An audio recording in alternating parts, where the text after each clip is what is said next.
যদি কারো গায়ে লাগে আর কথা বলবার চেষ্টা করেন, আমি অন্য হুজুরদের মতো না, কিন্তু এমন পিটানি দিমুরে বেটা, একটা কথা বলবেন না, সাবধান। আমি কারো দেশে বাস করি না, আল্লাহর জমিনে বাস করি, হাসিনার সময়ও বাস করছি, আর এখন তো কথাই নেই, ঠিক আছে? অতএব কথা বললে খুব সাবধান, কেউ আওয়াজ করবেন না দয়া করে। কারে বয়ান শোনাইতেছি আমি? আমার নিজের জীবন চলে যাওয়ার মতো বয়ান করতেছি আমি, আর হেরা একটা কি ব্যাং নাকি গেছে হাসে, উলুবনে মুক্তা ছড়াইতেছি আমি। ভাই আপনি বুঝেন, আপনি আসেন, এই কথাগুলো বলেন না। বাপের আল্লাহ মাফ করুক, আল্লাহ মাফ করুক, দম থাকলে এখানে এসে এই কথাগুলো বলেন। মনে কিছু নিয়েন না, অহংকার করছি না। আল্লাহ তৌফিক দিছে, আল্লাহ দিছে, এই জবান আল্লাহ দিছে, এই জন্য আল্লাহর জবান দিয়ে আল্লাহর জমিনে আল্লাহর কথা বলি। এত সহজ মনে করছেন? আপনি কি মনে করছেন এই কথাগুলো? এই কথাগুলো বলতে বলতে তো উসমান হাদিকে শহীদ করা হয়েছে, আমরা জানি না এগুলো? আপনি কি মনে করছেন আমরা বোকা? এদেশের ক্ষমতার বাগবাটোয়ারা আমরা পাইতাম না? এক দুইটা আসনকে আমরা পাইতাম না? যান একটু খবর লয়ে পূর্বদল নেত্রকোনা খবর নেন যে রফিকুল ইসলাম মাদানির আসনে রফিকুল ইসলাম মাদানির অবস্থান কি। যায় দেখেন, বড় বড় দল আমার অফার করছিল, বড় দল ডিরেক্ট অফার করছিল, বড় দল লাগবে না, আমার আসনে খবর নিয়েন। আলহামদুলিল্লাহ আমি মানুষটা ছোট হইতে পারি, আমার আসনের যারা এমপি পদপ্রার্থী, আমি যদি একবার বলতাম আমি দাঁড়াবো, পাতলা পায়খানা সিটে যাই, তুমি খবর নিয়ে দেখবেন। আমি বলতেছি এই জন্য না, নেত্রকোনায় গিয়ে একটু খবর লইয়েন। তো এই জন্য বলতেছি ভাই, আমরা ক্ষমতার বাগবাটোয়ারা চাই না, ক্ষমতার ভাগবাটোয়ারা চাই না। আল্লাহ এই উম্মাহকে সজাগ করতে চাই। ও উম্মাহ, ও উম্মাহ, তোমরা বুঝতেছো না? উম্মাহ তোমরা বুঝতেছো না? এই জাতিকে আবারও আরেকটা গোলামির দিকে নিয়ে যাওয়া হচ্ছে। আবারও উসমান হাদির হত্যার বিচার করতে পারে না, আমাদের ভাই আতাউর রহমান বিক্রমপুরে ধরে জেলে দিয়ে দেয়। উসমান হাদির হত্যার খুনিরা ধরতে পারে না, আমাদের মুফতি আইনুল হক কাসিমিকে গ্রেফতার করে নিয়ে যায়। কি মনে করছেন হাসিনা আমলে শুধু আলেমরা গ্রেফতার হয়েছে? এখনো হচ্ছে এই একই স্টাইলে। এরা ভারতের কথাই করতো, এখনকার এরা কথাই করে। আল্লাহ না করুক, আল্লাহ না করুক, যদি আমেরিকান প্রভুরা এদেরকে বলে যে তাইলে মাদানী হুজুরেও ধরো, এরা চিন্তা করবে যে আচ্ছা মাদানী সামনা শুধু, আরও যত সাপ আছে সবাইরই ধরি। বিশ্বাস করেন ধরি, বাকিটা আল্লাহর ইচ্ছা। এবং এদেশের জনগণ যদি প্রতিহত করে, হাসিনার মতো দুই চারটে লাথি মারতে পারে, তাইলে আবার টিকতে পারবে না। এই জন্য আমরা কিন্তু আল্লাহর জমিনে আল্লাহর গোলামি করি এবং চিন্তা করি যে এই জাতিকে সজাগ করা দরকার, এই উম্মাকে সজাগ করা দরকার। কি হচ্ছে, কি হচ্ছে আপনাদের জানা দরকার। আরে আপনারা ট্যাক্স দিয়া সরকার বসান, আপনারা কারো গোলাম না। আমি, আপনি, আমার, আপনার ট্যাক্স খায়া এরা উপদেষ্টা। কথা বলেন না কেন? আমরা প্রত্যেকটা পণ্য কিনি, এগুলোতে ব্যাট আছে, ট্যাক্স আছে। এই বাংলার জনগণ মনে করে, বুঝে না, মনে করে যে আমরা তো সরকারের কিছু দেই না, আমরা দিচ্ছি না। মানে আমাদের প্রত্যেকটা জিনিস দ্রব্যমূল্যের কেন ঊর্ধ্বগতি? এই ট্যাক্স বাড়াইতেছে, আরো বাড়াইতেছে। এই সরকার আইসাও অনেক কিছুতে আরো ট্যাক্স বাড়াইছে। তো এই যে ট্যাক্স বাড়াচ্ছে, আপনি আমি কিনতেছি, এই টাকাগুলো যাচ্ছে কোথায়? সরকারের ফান্ডে। তো আমার আপনার টাকায় যে সরকার চলে, এই সরকার আমাদেরকে আমেরিকার গোলামি করাবে? এটা সম্ভব? সম্ভব? ইযা যুলজিলাতিল আরদু জিলজালাহা ওয়া খরাজাতিল আরদু আথকালাহা। আল্লাহ রাব্বুল আলামিন বলেন, যখন পৃথিবীতে একটা ভয়ঙ্কর কম্পন তৈরি হবে, ওয়া খরাজাতিল আরদু আথকালাহা, জমিনের মধ্য থেকে যত কিছু আছে, সোনা গয়না টাকা পয়সা আরো যা কিছু আছে, সম্পদগুলো সব উঠতে থাকবে। ওয়া খরাজাতিল আরদু আথকালাহা, এমন ভাবে উঠতে থাকবে, স্বর্ণ উঠতে থাকবে, রূপা উঠতে থাকবে, ওই খনির ভিতরে থাকা স্বর্ণ উঠতে থাকবে। ওয়া ক্বালাল ইনসান মা লাহা, মানুষ বলতে থাকবে আয় হাই এগুলার কি হয়ে গেল। শরীফ উসমান বাদী হাদি ভাইয়ের খুনি ওই ভণ্ড ফয়সাল, দাউদ ফয়সাল, সেও বলতে থাকবে আয় হাই, আওয়ামী লীগের আর ভারতের এই টাকার জন্য নিয়ে আমি উসমান হাদির হত্যা করছিলাম, এই টাকা দিয়ে এখন উঠতেছে, কোনো মূল্য নাই। স্বর্ণ গহনা রূপা সব কিছু উঠতেছে, কোনো মূল্য নাই। মানুষ অবাক হয়ে যাবে। আত্মীয়তার টাকার জন্য, সম্পদের জন্য বোনের সাথে, ফুফুদের সাথে আত্মীয়তার সম্পর্ক ছিন্নকারী, সেও বলতে থাকবে আয় হায় কেন আমি সম্পর্কটা ছিন্ন করেছিলাম। আফসোস করতে থাকবে, কেন আমি সম্পর্কটা ছিন্ন করেছিলাম। আফসোস করতে থাকবে ওই চোর, যে টাকা পয়সা চুরি করতে গিয়া ধরা খাইছিল আর তার শাস্তি দেওয়া হয়েছিল, হাত কেটে দেওয়া হয়েছিল। সে বলবে আয় হায় এই টাকা, এই পয়সা, এই সোনা গহনা তো উঠতেছে, এগুলা চুরি করতে গিয়ে আমার হাতটা কাটা হয়েছিল। সবাই তখন দেখবে ওয়াকালাল ইনসান মা লাহা ইযা যুলজিলাতিল আরদু জিলজালাহা, ওয়া আখরাজাতিল আরদু আথকালাহা, এবং জমিনের মধ্যে সব কিছু উড়তে থাকবে। তুলা যেইভাবে উড়ে না, তুলা যেভাবে উড়ে ওইভাবে সোনা গহনা রূপা সব টাকা পয়সা উড়তে থাকবে, কোনো কিছুর মূল্য থাকবে না। মানুষজন তাকায় থাকবে আর দেখবে আর আফসোস করবে, আয় হায় এগুলার জন্য ভাইকে খুন করছিলাম, ওই টাকার জন্য সম্পদের জন্য ভাইয়ের মাথায় বাড়ি মারছিলাম, আয় হায় আজকে দিয়ে এগুলার কোনো মূল্য নাই, আজকে এগুলার কোনো মূল্য নাই। এটাই কিয়ামতের আলামত। কিয়ামতের আলামতগুলো রাসূলুল্লাহ সাল্লাল্লাহু আলাইহি ওয়াসাল্লাম কেন বলে দিয়েছেন, কোরআন কেন বলেছে? ইযা যুলজিলাতিল আরদু জিলজালাহা ওয়া আখরাজাতিল আরদু আথকালাহা ওয়া ক্বালু মা লাহা। আমি আজকে কিছু অপ্রিয় এবং কঠিন সত্য কথা বলে ফেলছি, আল্লাহ মাফ করুক, আল্লাহ মাফ করুক। এই জন্য যদি আল্লাহ না করুক হাসিনা আমলের মতো আমাদের উপর কোনো জুলুম চলে আসে, আল্লাহ না করুক, জুলুম চায় আনতে নাই, খুঁজ পড়ুয়া নিহি, এগুলা ঘোড়ার ডিম পড়ুয়া করি না। কারণ কি, এই জাতিকে কেউ না কেউ তো সতর্ক করতে হবে। এই আমেরিকার গোলামিটা হয়েছে, এটা আপনারা অনেকে জানেনই না। আমেরিকার যে গোলামিটা হয়েছে, একটু পরে নিউজ সার্চ দিয়ে দেখেন, আমাদের রাষ্ট্রের উপদেষ্টা খলিলুর রহমান এবং কি উপদেষ্টা, নিরাপত্তা উপদেষ্টা, যেই রাষ্ট্রে এই বন্দরে জিজ্ঞেস করা দরকার, ও মিয়া বাংলাদেশে দিনে দুপুরে একজন সংসদ সদস্য প্রার্থী, সারা দেশের পরিচিত উসমান হাদি, আমাদের ভাই এইভাবে জুমার নামাজের পরে শুটকে পড়ে গেল, এই লোকটাকে শেষ করে দেওয়া হলো 6 ঘন্টার মধ্যে। কিভাবে এই লোক, এই সন্ত্রাসী শোটার, এই খুনি ভারতে কিভাবে পালাইলো? এই নিরাপত্তা উপদেষ্টা জবাব দে, তারপরে এক পা আগা। বলা দরকার না? ওই কার নিরাপত্তা দিতে হবে? ওখানে গিয়া এই ভণ্ডামি বাদ দিয়া এই চর্বি জমে গেছে, তো এই জনগণের টাকা খায়া, শত শত কোটি টাকার আমেরিকার ডলার খায়া এসি বাতাসে গুইরা চর্বি জমে গেছে, যেগুলোর মেম্বার হওয়ার যোগ্যতা ছিল না, এগুলো এক একটা উপদেষ্টা হয়ে গেছে ছাত্রদের বিনিময়ে। আমাদের লাশের উপর দিয়া আমাদের জেল জুলুম, রিমান্ড, হামলা মামলা, আমাদের আন্দোলন।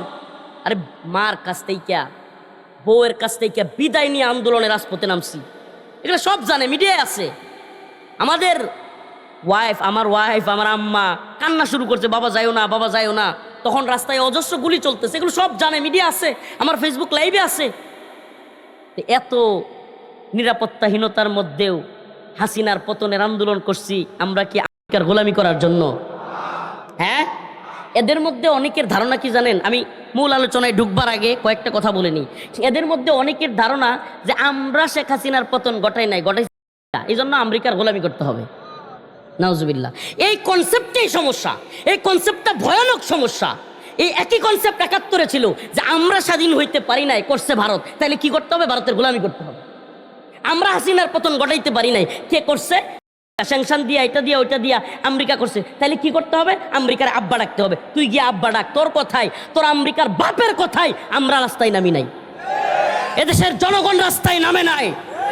উসমান হাদি, আবরার ফাহাদ, স্নিগ্ধ, মুগ্ধ, আবু সাইদ, কেউ আমেরিকার কথায় জীবন দেয় নাই। আমাদের শত শত ভাইরা, মাদ্রাসার ছাত্ররা যাত্রাবাড়িতে আমেরিকার কথায় আমেরিকার ডলার খায়া জীবন দেয় নাই। অতএব আমরা আমেরিকার গোলামি করব না। এদের মাথায় এই কনসেপ্ট আছে যে আমেরিকা যদি স্যাংশন না দিত তাহলে সেনাবাহিনী গুলি করতো। আরে সেনাবাহিনী গুলি করলে কি হইতো? পুলিশ, র্যাব, বিজিবি, বিডিআর সবগুলো মিলে গুলি করছে না? শুনেন, জনগণের উত্থাপ যখন শুরু হয়ে যায়, বিপ্লব যখন শুরু হয়ে যায়, কোনো সেনাবাহিনী, পৃথিবীর কোনো সেনাবাহিনী সেই বিপ্লব থামাইতে পারে না। অসম্ভব সেটা। স্রোত যেদিকে যায় কর্কুটার মতো সবাই ভেসে যায়। অসম্ভব ছিল। রাস্তাঘাট, কালভার্ট সব জায়গা অবরোধ করে দিয়েছিল সারা দেশের জনগণ। আমেরিকা না চাইলেও এ দেশের ক্ষমতার পরিবর্তন হতোই। অতএব আমরা গোলামি করব কার? বলেন, আমরা গোলামি করব কার? আমরা পিন্ডির গোলামি ছেড়েছি, দিল্লির গোলামি ছেড়েছি, আমেরিকার গোলামি করবার জন্য নয়। আমরা যেমনি ভাবে বলি পিন্ডি না ঢাকা, দিল্লি না ঢাকা, তেমনি ভাবে বলবো লন্ডন না ঢাকা, ওয়াশিংটন না ঢাকা। আমরা পৃথিবীর কারো গোলামি করব না। আল্লাহর জমিনে ইনিল হুকমু ইল্লা লিল্লাহ, আমারও আল্লাহ তাবুদু ইল্লা ইয়া, জমিন আল্লাহর, গোলামিও হবে একমাত্র আল্লাহর। হে যুবক, তৈরি আছো ইনশাআল্লাহ? হ্যাঁ প্রিয় যুব সমাজ, তৈরি আছো ইনশাআল্লাহ? বিশ্বাস করেন প্রিয় ভাইরা, প্রিয় যুব সমাজ, তোমাদেরকে বলি প্রিয় ভাইরা, তোমাদেরকে বলি, আমরা এদেশের কোনো তথাকথিত বাহিনী কিংবা এদেশের কোনো তথাকথিত রাজনৈতিক দল নেতা এগুলার নিয়ে স্বপ্ন দেখি না। এগুলার নিয়ে স্বপ্ন যারা দেখছেন বুকার স্বর্গে আছেন। কিছুদিন, আমি তো এগুলো নিয়ে বলতে চাই নাই, কিছুদিন কোরআনের শাসন, কোরআনের বাক্স, এক বাক্স, পরে হইলো রাজনৈতিক নির্বাচনী সমঝোতা, পরে কল্যাণ রাষ্ট্র, পরে এনসিপি এবি পার্টি সব জগা খিচুড়ি, এখন আবার কয় যে নাই। এগুলা নিয়ে আমি স্বপ্ন দেখি না, আমি আপনাদেরকে দেখতেও বলি না, দেখবেন না, এগুলা ধোঁকা। এই তথাকথিত গণতন্ত্রের ধোঁকাই হলো ডিভাইড ফর রোল, ভাগ করো শাসন করো। এইটা হলো আপনাকে শুধু ভাগ করতে জানে, এই দল ওই দল করে করে আপনাকে আমাকে শুধু এরা ভাগ করবে, আর শাসন করবে দিল্লি, শাসন করবে আমেরিকা, শাসন করবে লন্ডন, শাসন করবে রাশিয়া, শাসন করবে চীন। আপনাকে আমাকে মোলা জোলাইয়া দিবে। গণতন্ত্র গণতন্ত্র ভণ্ডামি ভণ্ডামি। এই ভণ্ডামি গণতন্ত্র দিয়ে কিচ্ছু হবে না, লিখে রাখেন, কিচ্ছু হবে না। যারা মনে করতেছে যে এই করে ফেলবো সেই করে ফেলবো, এক বাক্স নীতি, অমুক নীতি তমুক নীতি, ভাইরে মনে কষ্ট নিয়েন না, আপনারা আমাদের ভাই। আপনারা যদি আগায় যান, আপনারা যদি এক থাকেন, আমাদের বিশাল ভাল লাগে, খুশি হই আমরা। কিন্তু চ্যালেঞ্জ করলাম, এই আব্রাহাম লিঙ্কনের পথে, জর্জ রসুর পথে, আল্লাহ এবং তার রসুলের পথ বাদ দিয়া এদের পথে বিন্দু মাত্র সফলতা আসবে না। অনেক পাগল, মানে যেগুলো বুঝে না সাধারণ, এগুলো প্রশ্ন করে, হুজুর তাহলে গণতন্ত্র করব না, তাহলে আমরা করব কি, কিভাবে ক্ষমতায় আসবো? গণতন্ত্র তো আইসেই 200 বছর, এর আগে মনে হয় মুসলিম উম্মা পৃথিবীতে শাসন করে নাই। আরে পাগলে কয় কি, মুসলিম উম্মা কি পৃথিবীতে শাসন করে নাই? এই সামনে আগায় বসার মতো জায়গা নাই, মাতবরি করবেন না। এই সামনে আগায় বসার মতো জায়গা নাই, একটুও জায়গা নাই। প্লিজ, আমি ছেড়ে দিব কথা, কেউ এগুলো বলবেন না, কথা এদিক সেদিক নেবেন না। মুসলিম উম্মা কি 200 বছর আগে যখন গণতন্ত্র ছিল না তখন পৃথিবী শাসন করে নাই? বলেন, শাসন করে নাই? ছোট্ট জায়গায় করছে, এখন আর কোনো কথা বলে লাভ নাই। মুসলিম উম্মা খেলাফার অধীনে পৃথিবীতে শাসন করেছে না করে নাই? বলেন, করছে না করে নাই? আল্লাহ রসুল, তার সাহাবায়ে কেরাম, এরপরে আরও খোলাফায়ে রাশেদা, এরপরে খেলাফতে উসমানী, খেলাফতে উমাইয়া, অনেকগুলো মুসলিম শাসকেরা শাসন করে নাই? সেই শাসন কিসের ভিত্তিতে ছিল? সেই শাসনের প্রথম ধাপ ছিল দাওয়া, এদাত, শাহাদাত, তারপর শুরা। সুবহানাল্লাহ। শুরা কি? ওই ভণ্ড বাটপার সুর লম্পটের ভোট আর শাইখুল হাদিস সাহেবের ভোট সমান মান?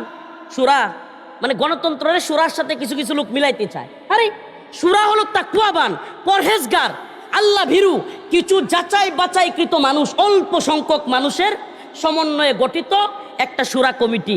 যারা আল্লাহর ভয় করে, যারা নামাজ পড়ে, যারা তাকওয়াবান, যারা সুদ খায় না, ঘুষ খায় না, বাটপারি করে না, এমন কিছু লোক মিলে একটা রাষ্ট্রের সরকার প্রতিনিধি বসাবে। আচ্ছা বলেন, এই তাকওয়াবান অল্প কিছু মানুষের রায়, 20 জন হোক 100 জন হোক, এদের রায় আর মোহাম্মদপুর বসিলার সুর বাটপার ছিনতাইকারী এই ধরনের লোকদের রায়, দুইটা কি এক হবে? বলেন, এক হবে? আরে ভাই, কি আশ্চর্য কথা! যেখানে আল্লাহ বলতেছেন ওয়ালাকিন্না আকসারহুম জাহিলুন, যে কিয়ামতের আগের বেশিরভাগ মানুষ হবে জাহেল, সমাজের বেশিরভাগ মানুষ কি হবে? ওয়ালাকিন্না আকসারহুম ফাসিকুন, অধিকাংশ মানুষ হবে ফাসিক। ওয়ালাকিন্না আকসারহুম জালিমুন, অধিকাংশ মানুষ হবে জালেম। বাস্তবতা মিলায় দেখেন আল্লাহর কথার সাথে। বাস্তবতা কি আব্দুল্লাহপুরের অধিকাংশ মানুষ নামাজি নাকি অধিকাংশ মানুষ বেনামাজি? আবার অধিকাংশ মানুষ যারা নামাজ পড়ে তাদের মধ্যে, নামাজিদের মধ্যে 100% সুদ থেকে ফারেক নাকি কিছু কিছু সুদের সাথে আছে? 100% ঘুষের সাথে নাই এরকম নাকি কিছু কিছু ঘুষের সাথে আছে? 100% ইনসাফকার, ন্যায় পরায়ণ, কারো বিরুদ্ধে দুর্নীতি করে না, অন্যায়ভাবে কারো মিথ্যা মামলা দেয় না, কারো জুলুম করে না, এরকম নাকি জালেম, মদকুর, জিনাকুরও আছে? হাই হাই, এক তো হলো নামাজই পড়ে না অনেক লোক, আবার নামাজ যারা পড়ে এদের মধ্যেও সমস্যার অভাব নাই। ভাই, এই সমাজের ভোট দিয়া আপনি ইনসাফগার মানুষ পাবেন। আমি ওই দিন বলছিলাম, অনেকে বলতেছে হুজুর এই সময় এসে এই কথাটা বললেন, এই সময় এসে এই কথাটা বললেন। আরে ভাই, যেই সমাজের মানুষ, আল্লাহ মাফ করুক, আমাদের সমাজে এখনো পর্যন্ত অনেক মানুষ মসজিদের কাছে যায় কোনো কাজে, হুজুরের সাথে দেখা করতে মসজিদে ঢুকে না, ডরাইয়া। কথা কয় না? কি করে না? মসজিদে ঢুকে না, কইছে আমার হুজুরের শরীর খারাপ। যেই লোক মসজিদে ইমাম সাহেবের কাছে যাবে কিন্তু ঢুকবে না, এই লোক কি মুহাম্মদপুরের নেতা একজন দেশবরেণ্য আলেমরে বানাইতে চাইবে? আমি এই কথাটা বলছিলাম, অনেকে কয় এই সময় হুজুর এই কথা, আমি এই সময় এই কথা বলতে চাই নাই, কিন্তু বাস্তবতা হলো আমাদের সমাজকে পরিবর্তন করতে হবে। বাস্তবতা হলো ব্যাপক দাওয়া। হুজুর তাইলে গণতন্ত্র বাদ দিলে করব কি? শুনেন, ইসলামিক সব দল, সকল উলামায়ে কেরাম যদি ঐক্যবদ্ধভাবে বলতো গণতন্ত্র হারাম, গণতন্ত্র হারাম, ইসলাম দাওয়া জিহাদের পথ দিয়া ইসলামী খেলাফত প্রতিষ্ঠা হবে, চ্যালেঞ্জ করলাম। এই এনসিপি, বিএনপি, তারপরে আরও জাতীয় পার্টি, আওয়ামী লীগ, আরও যে সমস্ত সেকুলার দলগুলো আছে, এবি পার্টি, আরও যত দলগুলো আছে, কয় না যে নোয়াখালীর বাসায় টু খাইয়া কর্মী পাইতো না, কেউ গণতন্ত্র যাইতে চাইতো না, কেউ না। মানুষ ভয় পাইতো। এদেশে বামপন্থীরা কর্মী টুকায়া পায় না, বামপন্থী রাজনীতি যারা করে কি পায় না? টুকায়া কর্মী পায় না। কেন? কারণ মানুষ জানে বামপন্থীরা নাস্তিক। যদি এই দেশে বইলা দেওয়া হইতো যারা ইসলামী শরিয়া চায় না, কোরআনী শাসন চায় না, এরা মুসলিম নয়, এই কথা যদি উম্মার উলামায়ে কেরাম বইলা গণতন্ত্রের পথ থেকে সইরে আসতো, চ্যালেঞ্জ করলাম, উম্মা একটা আফগান বিপ্লবের স্বপ্ন দেখতে পারতো। বাকি আমাদের কথা কেউ বুঝবে না, আমরা ছোট মানুষ, কিন্তু আমরা তো বলে যেতে হবে। বলতে হবে কি হবে না? বলতে হবে কি হবে না? আল্লাহ বলছেন, ইযা যুলজিলাতিল আরদু জিলজালাহা ওয়া আখরাজাতিল আরদু আসকালাহা। শেষ করব, আমার আলোচনার মূল অংশে ঢুকে যাচ্ছি। ইযা যুলজিলাতিল আরদু জিলজালাহা ওয়া আখরাজাতিল আরদু আসকালাহা وقال الإنسان ما لها يومئذ تحدث أخبارها بأن ربك أوحى لها। আল্লাহ রব্বুল আলামিন বলেন, যখন পৃথিবীতে এক ভয়াবহ কম্পন সৃষ্টি হবে, আগে কিয়ামতের কিছু আলামত বলে নিলাম। কেন বললাম? আল্লাহ রাসূল সাল্লাল্লাহু আলাইহি ওয়াসাল্লাম কিয়ামতের আলামতগুলো কেন বললেন? অনেকে যদি মনে করেন, হুজুর আল্লাহ রাসূল যেহেতু কিয়ামতের আলামত বলছে, এগুলা তো হবেই, হওয়ারই কথা, আমরা ফিরাবো কেমনে? ভাই, আল্লাহ রাসূল কেন হাদিসের মধ্যে বলে গিয়েছেন, এর উদ্দেশ্য কি? আপনি ফিরাবেন না ফিরাইতে পারবেন না, কিন্তু আপনি যেন ওই আলামতগুলোতে ঢুইকা না যান। আপনি যেন ওই আলামতগুলোতে কি হয়ে না যাই? অশ্লীলতা বেড়ে যাবে। কি বেড়ে যাবে? অশ্লীলতা। নাউজুবিল্লাহ। অশ্লীলতা এমনভাবে বাড়ছে যে একটা ইউটিউবার ভণ্ড, আল্লাহ মাফ করুক, আমার কথাগুলো একটু করা হয়ে যাচ্ছে কিন্তু কষ্টে বলি এগুলো। ওই যে বগুড়ার নাম হলো, এই নামটা বললেও লজ্জা লাগে, অনেকে টিকটকার, মানে নামটা নিলে অনেকে হাসা দিবেন। বগুড়ার এই বদমাইশ লুচ্চাটা দেখি, মানে হঠাৎ করে ভিডিও তো সামনে আসে, ফিরে মুখে তো রাখা যায় না, হঠাৎ করে দেখি মেয়েদেরকে নিয়ে কি পরিমাণ অশ্লীলতা করতেছে, মানে ইচ্ছা মতো অশ্লীলতা করতেছে। অথচ রাষ্ট্রের যেন কোনো কিছু যায় আসে না, কারো যেন কিছু যায় আসে না, কেউ যেন বলে না, আরে বন্ড, এভাবে মিডিয়ার সামনে, এভাবে সকলের সামনে এভাবে তুই অশ্লীলতা করতেছিস, বন্ধ করে এগুলো। বগুড়ায় যেন এগুলো বলবার কেউ নাই। আমি যদি কোনোদিন হাতের কাছে পাই, আল্লাহ আমাদেরকে বুঝার তৌফিক দান করুক। এই যে অশ্লীলতা বাড়তেছে ব্যাপকভাবে, নাউজুবিল্লাহ। মেয়ে মঞ্চে গিয়ে নাচতেছে, বাবা হা করে করে দেখতেছে। আমাদের সমাজ অলরেডি এই 2025-এই অলরেডি এই অবস্থা চলে আসছে যে মেয়ে কোমর হেলে দুলে নাচে আর বাবা হা করে করে নাচ দেখে, আর বাবার পাশে বসা তার বন্ধু, মেয়েটা যারা আঙ্কেল ডাকে, বাবার বন্ধু, ওইটাও হা করে দেখতেছে, আরে তোমার মেয়ে তো সেই নাচতেছে, মজা নিচ্ছে। নাউজুবিল্লাহ, নাউজুবিল্লাহ। অঙ্গভঙ্গি দেখে মজা নিচ্ছে। আর ওই বেহায়া, ওর বিবেকে এমন পছন্দ ধরছে, আমি তো বলি ওই বাবা নামক পাপিষ্টের বিবেকের মধ্যে কুত্তা পেশাব করে দিছে। আরে মিয়া, মুসলমান না হইলেও যদি গাইরত থাকে, গাইরত, আত্মসম্মানবোধ থাকে, আমার মেয়ে শত শত পোলাবানের সামনে নাচবে কোমর হেলে দুলে, আর এটাও আমি দেখবো, এর আগে তো আমার মরে যাওয়া উচিত। হায় আফসোস, এতটুকু গাইরত নাই। সালাফদের ইতিহাস, সুবহানাল্লাহ, সালাফদের ইতিহাস, উট বৃদ্ধ হয়ে গেছে, ওট জবাই করে ফেলতেছে। উট বেশি বৃদ্ধ হয়ে গেলে খাওয়ার উপযোগীও থাকে না, বিক্রি করে দিলে ওইটারে একজন এসে বলতেছে, ভাই উটটা জবাই করতেছেন কেন? যদি বিক্রি করে দিতেন তাহলে তো কিছু টাকা অন্তত পাইতেন। আরে ভাই কি বলেন এটা? আমার যে উটের পিঠে আমার মেয়ে, আমার বউ, আমার বোন এরা উঠছে, আমার সেই উটের পিঠে অন্য পুরুষরা উঠবে, এটা আমি সহ্য করতে পারবো না। সুবহানাল্লাহ বলবেন না? গায়রত তাদের ছিল এরকম। আর আমাদের অবস্থা, নাউজুবিল্লাহ, আমাদের এমন অনেক বাবারা, এখন তো যে যত খোলামেলা, যে যত কাপড় খুলতে পারে, এক কথায় যে যত কাপড় খুলতে পারে সে নাকি ততটা স্বাধীন। হাই রে স্বাধীনতা রে, তাহলে ল্যাংটা হয়ে যায় আরো বেশি স্বাধীন। যে যত বেশি, কিয়ামতের আলামতগুলো বলছি, যে যত বেশি শরীর খোলামেলা, এখন তো নতুন স্মার্টনেস বেরিয়েছে, নাউজুবিল্লাহ, আপনাদের এলাকায় আছে কিনা, প্যান্ট সিরা পরে, জুতা কাটা পরে, এটা নাকি স্মার্টনেস। তো প্যান্ট হাডুর কাছে সিরা পড়লে যদি স্মার্ট হয়, তাইলে তুই এই যে তোর বল্টুটা সোজাসুজি এনেও সিরা দে একটু, বদমাইশ করতে গেছে। এটার নাম যদি স্মার্টনেস হয়, নাউজুবিল্লাহ, আসলে আমাদের নাউজুবিল্লাহ আমাদের বিবেক পচে গেছে, নষ্ট হয়ে গেছে বিবেক। ওই পশ্চিমারা বুঝাইছে যে তুমি যদি কানে দুল পড়তে পারো তাহলে তুমি স্মার্ট। আসলে পশ্চিম তোমাকে কানে দুল পরায়া তোমাদেরকে মেয়েদের সাথে কমর হেলে দুলে ট্রান্সজেন্ডার বানায়া তোমাকে ওই মেয়েদের সাথে ঢুকাই দিতে চায়। কেন? কারণ তোমার ভিতরে যে ইমানি গায়রত আছে, পুরুষত্ব আছে, ওই পুরুষত্বটা মাইরা ফেলতে চায়। এতে কইরা উম্মার সিংহ মুজাহিদ তৈরি হবে না, আর ইচ্ছা মতো তারা শাসন করবে। এই জন্য তোমার কানে দুল পরায়া তোমার স্মার্ট বানাইছে। আর তুমিও ভণ্ড, তুমিও বুঝো না, এটা স্মার্টনেস না, এটা হলো মহিলাদের সাদৃশ্য গ্রহণ করা, এটা একটা গোলামি। আরে পুরুষ আবার মেয়েদের মতো কানে দুল পরে কেমনে বেটা? ওই বন্ড সাকিব খান করে ফেলছে দেখিয়া। আরে ওদেরকে তো টাকা দিয়া পয়সা দিয়া বিভিন্নভাবে এই তথাকথিত মাল্টিমিডিয়া ইলেকট্রিক মিডিয়ার মাধ্যমে গোপনের টাকা ডাইলা বিশাল আপনার মিডিয়া সাপোর্ট দিয়া, হাসি দিলে মিডিয়া অমুকে আজকে হাসি দিছে, অমুকের আজকে বায়ু ছেড়ে দিছে, অমুকে তো আজকে কি বলে এই অমুক বিমানে, মানে যা মন চায় তা নিউজ। এদেশে গুরুত্বপূর্ণ অনেক বিষয়ে নিউজ হয় না, হয়? বলেন নিউজ হয়? আপনি দেখেন না উসমান হাদি ভাইয়ের বিষয়টা কেমন আড়াল করে ফেলছে না মিডিয়া? আড়াল করে ফেলছে না? কথা বলেন না কেন? আড়াল করছে কি করে নাই? আরো অনেক বিষয়।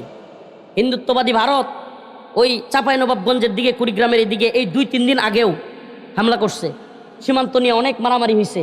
কোনো নিউজে পাইছেন? পাবেন না তো। এই ফেসবুক আর ইউটিউবাররা কিছু কিছু প্রচার করে, দেখবেন এগুলো দিবে না। রাষ্ট্রের গুরুত্বপূর্ণ বিষয়, রাষ্ট্রের সীমান্তে গোলাগুলি হচ্ছে, এটা নিয়ে নিউজ নাই, ওখানে গিয়ে লাইভ টেলিকাস্ট নাই, জীবনেও করবে না। যে এত বড় হুমকি, এত বড় কিছু হয়ে যাচ্ছে, নিউজ করবে কি অমুকে নাউজুবিল্লাহ এগুলো করতেছে। তো এই মিডিয়া সেক্টর এদেরকে সামনে আইনা, আমি বুঝবো না এটা, সামনে থেকে এদেরকে হাইপ দিতে দিতে দিতে দিতে অমুক তো বিশ্ব সিরা কাপড় সিরা অলরাউন্ডার হয়ে গেছে। মানে নিউজ দিতে দিতে এমন করবে যে এক পর্যায়ে আওয়ামী লীগের দালালি করবে, তখন আপনাকে বলতে হবে যে ওরে বাবা এত বড় অলরাউন্ডার আওয়ামী লীগের পক্ষে, তাহলে তো আওয়ামী লীগ ভালো। বুঝেন নাই? মানে বন্ডামির সার্টিফিকেট হয় এরা। এই বন্ডামির সার্টিফিকেট হচ্ছে এখন তামিম ইকবাল, আগে হয়েছে সাকিব আল হাসান, এখন আরেক দলের বন্ডামির সার্টিফিকেট হতে যাচ্ছে আমাদের খান সাহেব। এদেরকে এই মিডিয়া টাকা দিয়া, পয়সা দিয়া, সাপোর্ট দিয়া এই তথাকথিত এই ভাইরাল করা এবং এদের নিচ থেকে এজেন্ডা বাস্তবায়ন করে। কেন? আমাদের এই যুব সমাজকে খেলাধুলার দিকে রেখে, আমাদের এই যুব সমাজকে এই তথাকথিত সিনেমা, এই তথাকথিত নাটক এগুলোর ভিতরে রেখে আমাদের পৃথিবীতে মুসলিমদের শাসন বাদ দিয়া যেন কাফেরদের শাসন বজায় থাকে। উদ্দেশ্য কি? মুসলিমদের শাসন যেন তৈরি না হয়, ইসলামী হুকুমত যেন কায়েম না হয়, এবং মুসলমান যুবকরা যেন ইসলামী হুকুমত প্রতিষ্ঠার জন্য কখনো অস্ত্র হাতে তুলে না নেয়। এটাই হলো এদের সবচেয়ে বড় এজেন্ডা। আমাকে বলেন, যেই ছেলে নতুন নতুন আপডেট নাটক খুঁজবে, নতুন নতুন আপডেট সিনেমা খুঁজবে, যেই ছেলে নতুন নতুন আপডেট কি টুর্নামেন্ট হচ্ছে সেটা খুঁজবে, সেই ছেলে কোনোদিন ইসলামের জন্য, দ্বীনের জন্য আত্মত্যাগ করা শিখবে? আমি বুঝলাম না রে ভাই, কি চিৎকার চেঁচামেচি শুরু করছেন আপনারা? এটা ছোট্ট জায়গায় করছেন তো একটু ঝামেলা হবে, একটু চুপ থাকেন দয়া করে। যে যেখানে আছেন শুনেন, না দেখলেও শুনেন। যেহেতু সাইডে বেড়া ছিল, পর্দার দরকার ছিল না, আচ্ছা যাই হোক, করে ফেলছে, এখন কিছু করার নাই।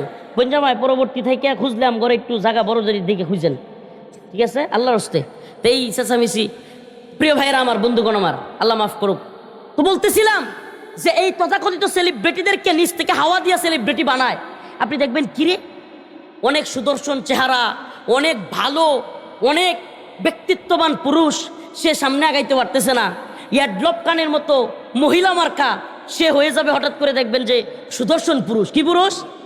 ওরে মিডিয়ার হাইপ, এটা মহিলার মতো হাঁটে না, পুরুষ না মহিলা, এটারে বানায় দিচ্ছে সুদর্শন পুরুষ। মানে হলো এই যে এই জাতির যুব সমাজকে মেসেজ দেয় যে তোমরাও যদি সুদর্শন পুরুষ হিসেবে মডেল হইতে চাও, তোমরাও যদি ভাইরাল হইতে চাও এবং সুদর্শন পুরুষের অ্যাওয়ার্ড জিততে চাও, তাইলে অ্যাডলপ খানের মতো হও। আমাদের দেশেরও কিছু যুবক সিনেমা আর এগুলো দেখতে দেখতে অ্যাডলব খানের মতো দুইটা দোল লাগাবে, এমনি এমনি হাঁটবে আর মেকআপ লাগাবে, এগুলা কইরা সুদর্শন পুরুষ সাজতে চাইবে। আর এবার সুদর্শন পুরুষ উম্মার মধ্যে মুজাহিদরা হলো সবচাইতে বড় সুদর্শন পুরুষ, যারা কাফেরদের বুলেটের সামনে বুক চিতায় বলতে পারে গোলামি করব না, পারলে গুলি কর। এরাই না সুদর্শন পুরুষ। সুদর্শন পুরুষ তো উসমান হাদি, যারা লক্ষ লক্ষ কোটি কোটি মানুষের কান্নার কারণ হয়েছে। সুবহানাল্লাহ। বৃদ্ধ আবাল বৃদ্ধা বনিতা, রিক্সাওয়ালা শ্রমিক, চাওয়ালা, অটোওয়ালা, সিএনজিওয়ালা, মুফতি, শাইখুল হাদিস, বক্তা, পুলিশ, উকিল, সকলকে নিজের চোখে দেখেছি উসমান হাদির জন্য কান্না করতে। সুবহানাল্লাহ। এরা না পুরুষ, এটার নাম না পুরুষত্ব। বাসলাম যতদিন সিংহের মতো, বিড়ালের মতো 1000 বছর বাইচা, ইন্দুরের মতো 1000 বছর বাইচা কোনো লাভ নাই। এটার নাম পুরুষত্ব, এটার নাম গায়রাত, এটার নাম আত্মমর্যাদা। আমি কারোর সাথে সেলফি তোলার জন্য, কোন রাজনৈতিক নেতার জন্য সেলফি তোলার জন্য পাগল হব না। ডক্টর মোহাম্মদ ইউনূস প্রধান উপদেষ্টা হয়েছে, আল্লাহ মাফ করুক, আমাদের কিছু হুজুর হাইসা দাঁত কেলায় কেলায় ছবি তোলা শুরু করছে। উরি বাবা, আমি ওই দিন পোস্ট করছিলাম, অনেকে আমার বিরুদ্ধে গেছে। আমি পোস্ট করছিলাম এত দাঁত কেলায় হাসেন না, যখন আমেরিকান এজেন্ডা বাস্তবায়ন করা শুরু করবে তখন দাঁত একটাও লুকাইতে পারবেন না। দেখছেন নি অবস্থা? তো এই জন্য খুব সাবধান থাকতে হবে আমাদেরকে। পৃথিবীর ইতিহাস সাক্ষী, মুসলিম উম্মার কোন গায়রতওয়ালা আলেম, কোন গায়রতওয়ালা ইমাম, কোন সরকারের, কোন তাগুতের, কোন জালেমের দালালি করেন নাই। পৃথিবীর ইতিহাস দেখেন, ইমাম আবু হানিফা, ইমাম আহমদ, ইমাম শাফিঈ, ইমাম মালিক, পৃথিবীতে যত ইমাম, যত পৃথিবীর বড় বড় ফকিহ আগমন করেছেন, তাদের কারো কোনো সময় কোনো সরকারের সাথে ভালো সম্পর্ক ছিল না। কেন ছিল না? যদি ইসলামিক রাষ্ট্র থাকতো তাহলে তো সম্পর্ক ভালো থাকতো, কিন্তু জুলুমের রাষ্ট্রে আলেমদের সাথে সরকারের ভালো সম্পর্ক থাকবে এটা হইতে পারে? কিছু আলেম, আল্লাহ মাফ করুক, দরবারি, এরা all time present government party. কি পার্টি বলেন না? কি party? Present government party, all time সরকারি দল। এদের দেখবেন যে আসাদুজ্জামান খান কামালের লগেও মালকায়াটা লয়ে থাকতো না, কামাল মতখুর, ওই স্বরাষ্ট্রমন্ত্রী কামালের সাথেও ভালো সম্পর্ক, এখনকার স্বরাষ্ট্র উপদেষ্টার সাথেও ভালো সম্পর্ক, পরবর্তীতে যারা ক্ষমতায় আসবে এদের সাথে আগে ভাগেই ভালো ভাব নেওয়া শুরু করে দিছে। আমার কথা মনে হয় বুঝেন নাই। All time present government party, সরকারি দল। আওয়ামী লীগের সময় এরা বিশাল সম্মানের সাথে সারা দেশে ছিল, এখনো আছে, এখনো কিন্তু আছে, এখনো আছে, আমি নাম বলতে চাচ্ছি না, অনেক। আবার দেখবেন পরবর্তীতেও থাকবে। আর আল্লাহ মাফ করুক, উম্মার হকপন্থী আলেমরা অল টাইম জালেম anti government party, all time ইসলাম বিরোধী সরকারের বিপক্ষে। আল্লাহ তাআলা যেন আমাদেরকে এই দলে রাখে, কখনো যেন ক্ষমতার স্বাদ পাওয়ার জন্য প্রেজেন্ট গভর্নমেন্ট পার্টিতে না যায়। আল্লাহ যেন আমাদেরকে হেদায়েত দান করে। আরো জোরে বলেন আমিন। গোলামির জিনজিরে আবদ্ধ হওয়া, মুনাফিকের জিনজিরে আবদ্ধ হওয়া, শাসক, অযোগ্য নেতা, মুনাফিক আলেম, এগুলা কিয়ামতের আলামত, এগুলা কিয়ামতের আলামত। বেড়ে গেছে, অনেক বেড়ে গেছে। মক্কি জিন্দিগিতে মুনাফিক ছিল না, মক্কি জিন্দিগিতে মুনাফিক ছিল না। আবারও বলছি, উলামায়ে কেরামের সামনে বলছি, আল্লাহ রাসূল সাল্লাল্লাহু আলাইহি সাল্লাম, সাহাবায়ে কেরাম যখন মক্কি জিন্দিগিতে একের পর এক কষ্ট, খুবাইব, খাব্বাব, বিলাল রাদিয়াল্লাহু আনহুর উপর দিয়া স্টেম রোলার যাচ্ছিল, কোনো মুনাফিক পাওয়া যায় না। কেন? মায়ের যখন খাওয়া লাগে তখন মুনাফিক থাকে না। মদিনা জিন্দিগিতে গিয়া যখন রাষ্ট্র কায়েম হয়ে গেছে, গনিমত পাওয়া যাচ্ছে, মাল পাওয়া যাচ্ছে, বাগবাটোয়ারা পাওয়া যাচ্ছে, বাস মুনাফিকের অভাব নাই। সেইমভাবে হাসিনা আমলেও আলেমদের এত মুনাফিকি ছিল না। আল্লাহ আমাদেরকে ক্ষমা করুক। হাসিনা আমল যাওয়ার পরে যেই মুনাফিকি শুরু হয়েছে, এই যে কয়েকদিন আগে ভূমিকম্প হয়েছিল, কয়েকদিন আগে ভূমিকম্প হয়েছিল নরসিংদীতে, মনে আছে? একটু লাড়া দিছিল, কয়েকজন মারা গেছিল। আচ্ছা বলেন, ওই দিন যদি আমার আপনার ওই দিনটা শেষ দিন হয়ে যেত, ওই 8 জন মারা গেছে, তাদের জায়গায় যদি আমি আপনি থাকতাম, প্রশ্ন করি 10:50 ভূমিকম্প হয়েছে, ওই দিনের ফজরের নামাজ আমরা কয়জন পড়ছিলাম? হাত তুলেন না, আমরা মনেই নাই কয়জন পড়ছিলাম। আল্লাহর কাছে জবাব দিতে হবে প্রিয় ভাইয়েরা আমার, বন্ধুগণ আমার। এই জন্য কেয়ামত আসার আগেই, মৃত্যু, যার যার মৃত্যুর দিনই তার কেয়ামত, কেয়ামত আসার আগেই আমাদেরকে সামানা তৈরি করতে হবে কি হবে না? বেহায়াপনা ছাড়তে হবে কি হবে না? অশ্লীলতা ছাড়তে হবে কি হবে না? মাদক ছাড়তে হবে কি হবে না? মানুষের উপর জুলুম, খুন, খারাপি পরিহার করতে হবে কি হবে না? আল্লাহ রসুল বলছে হাদিসের মধ্যে, ততক্ষণ কিয়ামত হবে না যতক্ষণ না সমাজের মধ্যে পৃথিবীতে খুন খারাপি বেড়ে না যাবে। তাহলে আমরা কি দেখতেছি? খুন খারাপি বেড়ে গেছে না? বকবাজারে হঠাৎ করে বোমা পড়ে একজন মারা যায়, হঠাৎ করে আমাদের শরীফ ওসমান হাদিকে হত্যা করে দেওয়া হয়, হঠাৎ করে মুসাব্বির একজন কৃষক দল না কি দলের নেতা তারে হত্যা করা হয়, অসংখ্য হত্যা বেড়ে যাচ্ছে। এইগুলো কিয়ামতের আলামত। আল্লাহ তাআলা আমাদের সবাইকে খুন খারাপি, রাহাজানি, চিন্তায়, দুর্নীতি, খারাপ কাজ, সমস্ত খারাপ কাজ, মানুষের হক নষ্ট করা, জুলুম করা এবং আখের খারাপ নেতাদের গোলামি করা থেকে আমাদেরকে হেফাজত করুক। এই সমস্ত কিয়ামতের আলামতগুলো থেকে আল্লাহ রাসূল আমাদের জানিয়েছেন, আল্লাহ আমাদের সবগুলো থেকে হেফাজত করুক। ওয়া আখিরু দাওয়ানা আলহামদুলিল্লাহি রাব্বিল আলামিন। আসসালামু আলাইকুম ওয়া রাহমাতুল্লাহি ওয়া বারাকাতুহু।